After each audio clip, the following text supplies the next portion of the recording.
Hello, welcome to When the Smoke Clears. I am the Recovery Plug. What's happening, man? I hope you guys are doing good today. I know my day is going just fine.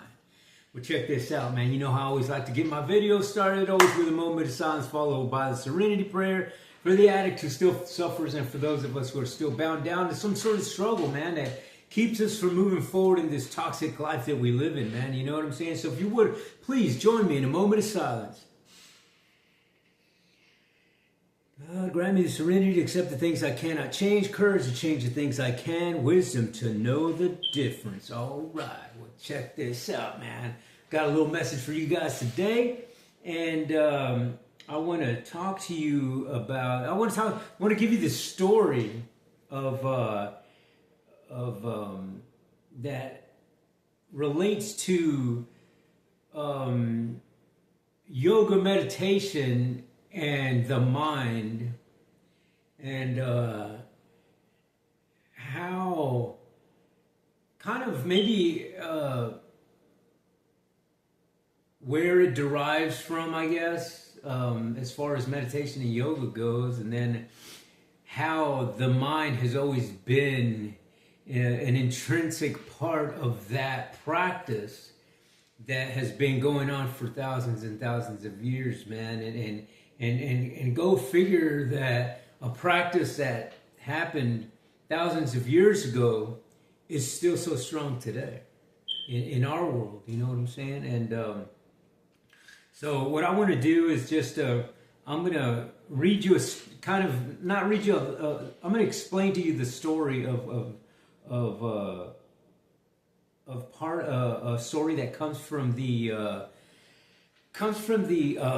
the Upanishads, which is a Vedic school, which is a lineage of that, which is Katha, and it's the Katha Upanishad.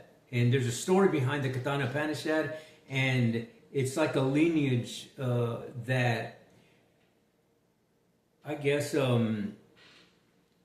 where yoga meditation, in a sense, derived from. It's meditation yoga, and in specific the Patanjali Yoga Sutras derived from the Upanishads and from another. Gosh, I forgot the name. Right, I don't want to butcher the name, but it's I don't know. I forgot the term. It's a Sanskrit term that's kind of, if you don't study Sanskrit, it's kind of hard to remember those terms and actually pronounce them. But anyway, it comes from these two lineages, right? And from these two things, which are in the Vedic and Pali canons, and that's where the Patanjali Yoga Sutras derive from, in a sense. And the Katha Upanishad is it's a story, a sutra perhaps that is very sacred in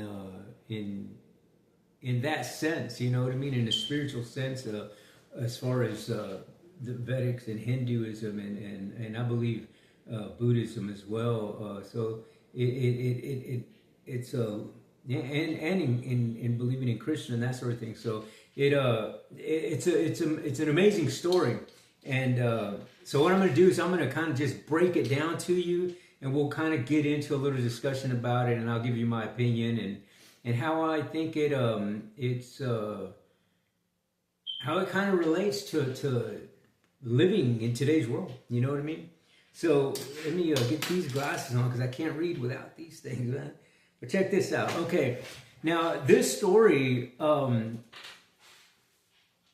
just to kind of give you another little thing out there as far as the meditation and yoga goes, a lot of people think that meditation and yoga is just this way of exercising, sitting in stillness in a lotus position with your legs crossed and that sort of thing. But it's deeper than that, man. It's if you really want to understand and really want to know how to properly meditate and do yoga, you're going to find out that you have to dig deep. You have to dig deep to its original, to the origins, right? And know how and what the mindset was at those times. And you'll come to find that, man, it's so intrinsically woven into our society today. You know what I mean? So anyway, let me get back to the story here. This is just going to be a summary of the story of Katha, Upanishad. And the story it begins with a father's ritual and a son's question. And a pious man named Vajravasa performed a great sacrifice when he was supposed to give away all his possessions. But instead of offering valuable cows, he gives away old, weak ones, animals that can no longer produce milk. And his young son, named Nachiketa, sees this and feels a deep moral discomfort, and he asks his father, "To whom will you give me?" And he repeats the question a few times, you know what I mean? And you know how a kid can repeat a question quite a few times, and the parent will get a little irritated about that. And that's exactly what happened here with Nachiketa and his father, Vajasravasa. And when he asked him for the third time, he blurts out to his son, "I give you death." You know what I mean? And from asking him, "To whom will you give? To whom will you give me?" And he says, "I give you to death." And in Vedic culture, words spoken in a ritual context carry power. And Nachiketa takes this statement very seriously, you know what I mean? Nachiketa goes to the house of death. And Nachiketa travels to the realm of a Yama, which is the Lord of Death. But Yama is away, and the boy waits at his doorstep for 3 nights without food or water. When Yama returns, he is moved by the boy's patience and purity. To make amends, he offers Nachiketa 3 boons. In other words, he grants him 3 wishes. And the first boon is reconciliation. Nachiketa asks that his father's anger be soothed and that he return home in peace. Yama grants this immediately. And the second boon is the fire of heaven. Nachiketa asks to learn the sacred fire ritual that leads to heaven. And Yama teaches him the ritual, and he praises his intelligence and names the fire after him, Nachiketa Agni. And on his third boon, which is his third wish granted, he's asked the big question. Now comes the heart of the Upanishad in this thing here. And Nachiketa asks, when a person dies, some say they exist, others say they do not. Teach me the truth. And Nachiketa wants to know the truth. And the Yama hesitates. This is the deepest question of existence. He tries to dissuade the boy by offering wealth, long life, beautiful companions, power, kingdoms, anything in the world. But Nachiketa refuses everything. He says, all these pleasures wear out the senses. They last only until tomorrow. Keep your chariots, keep your songs, keep your dances. What I want is the truth. Yama is impressed. He agrees to teach him. Now, the Yama's teaching, this is the nature of self. And Yama begins with a distinction. He tells him Preya and Shreya. Now, Preya is a Sanskrit term that means the pleasant. And Shreya is a Sanskrit term that means the good, the wise, the liberating. Now, most people choose the pleasant. Nachatika chooses the good. And then he teaches the self, the Attman, which is the self. The Attman is, in Sanskrit, the term for self. And Yama reveals that the true self is eternal, unborn, undying, beyond body and mind, the witness of all experience. He uses metaphors in the body as a chariot, the senses are the horses, the mind is the reins, the intellect is the charioteer, and the self is the passenger. Only a disciplined mind can lead the seeker to the self. I love the way they metaphorically put things into context to describe this Atman, this self. You know what I'm saying? It gets really deep, because that's one of the things about the Upanishads, is that it's this. I believe it's these. It's like parables. You know what I mean? That allow that you have to activate that part of your brain that normally is normally dormant for most people. You know what I'm saying? And when you start learning things like this, it activates your brain. In turn, it activates the chakras, man. And you're gonna find out that when you do that, man, your mind, the capacity of learning, the capacity of understanding and of practicing gets really, really wide, and it's beautiful. But anyway, let's move on here. The journey inward, Yama explains that the self cannot be known through argument, intellect alone, rituals, sensory experience. It is known through stillness, meditation, purity of heart, and direct realization. Let me say that again. Yama explains that the self cannot be known through argument, intellect alone, rituals, or sensory experience. He says, he's explaining this to the young boy, that it is known through stillness, meditation, purity of heart, and direct realization. And those four things, my friends, are the key thing to practice in meditation.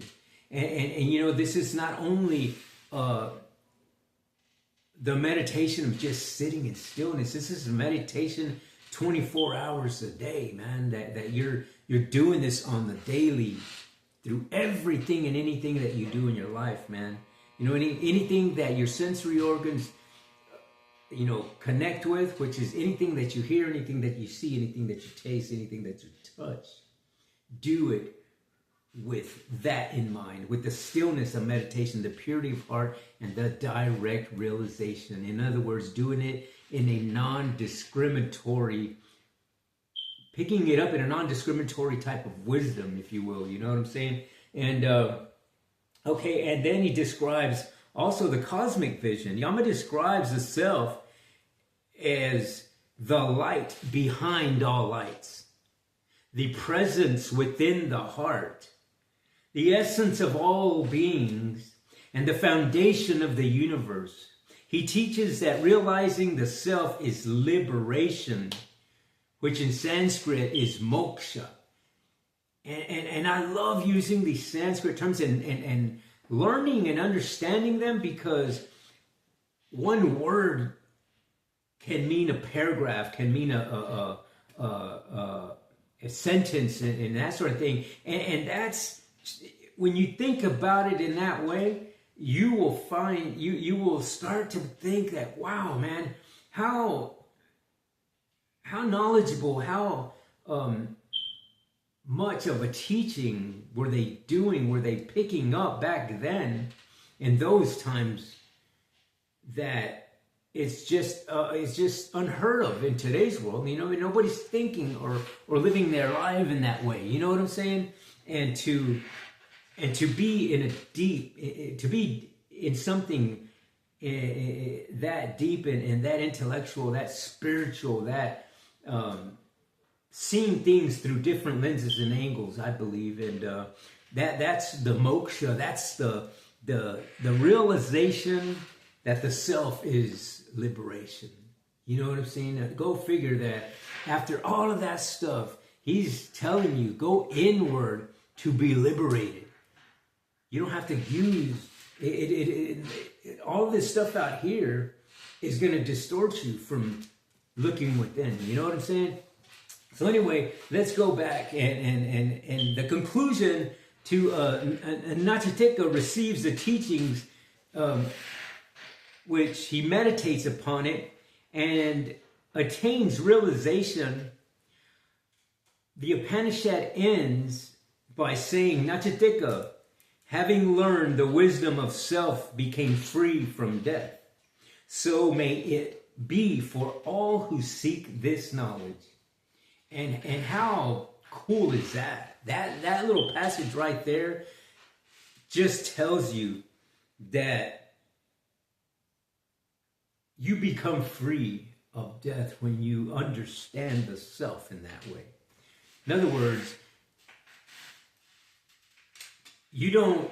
we may see it externally here that something is of impermanence, doesn't last forever, that sort of thing. But when you look at it through the lens of the Yama, of Nachitika, that you understand that you are going back to where you came from. In other words, you're still one in the same. You know what I'm saying? And it's when I meditate in my practice and try to understand these yogas and stuff like that, it gets to be pretty cool, man, because it just gives you this different perspective of how to live your life, man. You know what I'm saying? Because I know that for a lot of us out there, man, we live our lives through that delusion, man, through the three poisons of, that we call it in the Buddhist tradition, the ignorance, the hatred, and the greed.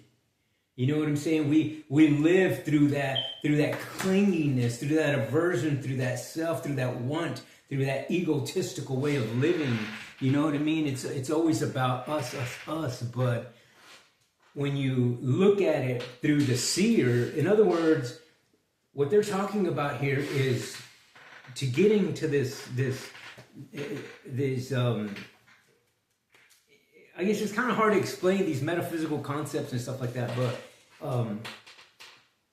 it's seeing the seer through the seer's eyes. You know what I'm saying? In other words, you're the one who's meditating. You're the one who's trying to find that peace. You're the one who's trying to understand that. And then there's something else in the mind that's watching that. You know what I'm saying? So it's and that's where it gets tricky, because ultimately the mind tricks the mind. You know what I'm saying? So, but anyway, I just thought I'd share that with you guys today, man. It was just something that I was studying, and it was really cool story, and really gave me some insight on my practice, and I figured that I'd share it with you guys today, and hopefully that it helps somebody. You know what I'm saying? That it gets that you understand a little bit, or maybe maybe it's a rabbit hole that you'd like to jump into one day. Check out what the Upanishads are, what the Patanjali yogas are, what the Patanjali Yoga Sutras are, and that sort of thing, and maybe even learning a little bit of Sanskrit, man, because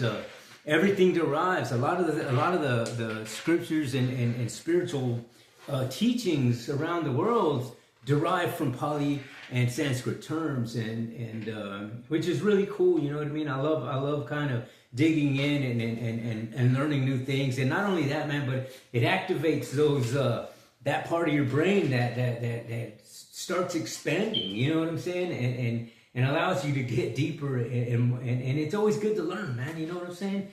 But anyway, man, that's the message for today, man. So I hope you guys found it interesting. Maybe found a little something that maybe you didn't know. So.